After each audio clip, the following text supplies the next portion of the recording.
and it was a wild ride for Wall Street yesterday. Media houses misinterpreted a top official, Kevin Hassett's interview when asked Trump would call a 90-day timeout. In fact, Hassett said that the president is going to be deciding what the president is going to decide. However, some users also claim that this meant that there would be a 90-day pause, sending stocks higher before the administration clarified that it was just fake news and there is absolutely no delay in tariffs as of now.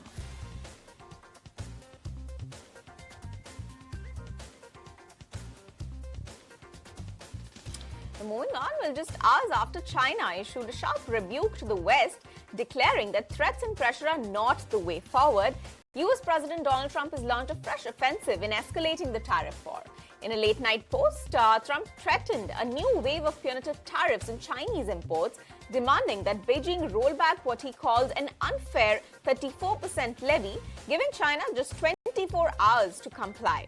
And the deadline, April 8th, the message clear and uncompromising. Now, this dramatic ultimatum has sent shockwaves through global markets and raised concerns over the future of US-China trade ties. Now, let's go across and listen in to that excerpt. With China, as you know, against my statement, they put a 34% tariff on above what their ridiculous tariffs were already. And I said, if that tariff isn't removed by tomorrow at 12 o'clock, we're putting a 50% tariff on above the tariffs that we put on. So they've gone for years. They've become a rich country because of people, again, that were in the White House that allowed this to happen. Hundreds of billions of dollars a year they'd make on us on trade, and it shouldn't be that way. And I have a great relationship with President Xi. I hope it's going to stay that way. I have great respect for China, but they can't do this. Coming in from US President Donald Trump as well. But moving on, China has in fact responded once again after Trump's threat of imposing additional 50% and up tariffs on the country. The Commerce Ministry in fact said that Trump will be making a mistake on top of a mistake and urges the US to immediately rectify its wrong practices. In fact, in a sternly worded note, the ministry has said that it will never accept US blackmail.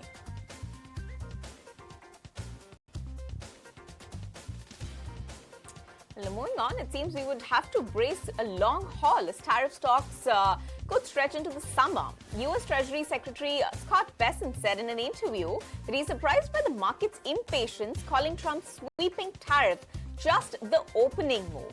Now, with nearly 70 countries reaching out, Bessent says Japan could get priority and that negotiations may run into June.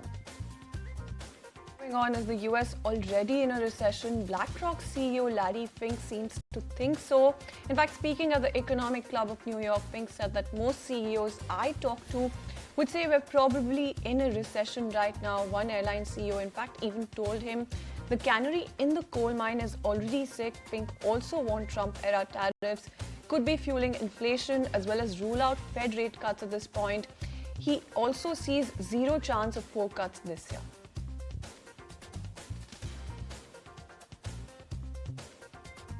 Well, another billionaire lashing out at Trump's tariffs. GOP mega donor and Home Depot co-founder Ken Langon isn't holding back. In an interview, he called the 46% Vietnam import duty, and I quote, bullshit, end quote, and slammed the 34% China tariff as too aggressive and too soon. Now, he says Trump has been poorly advised and that he does not understand the formula.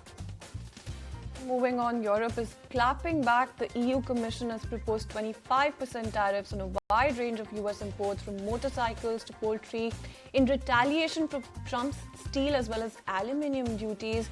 However, bourbon breathes easy for now as whiskey is off the list, but EU member states are ready to hit back hard starting May 16th.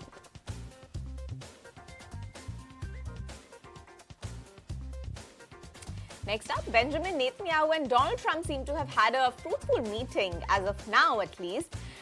Israel's ready to deal, however, Trump's not budging yet.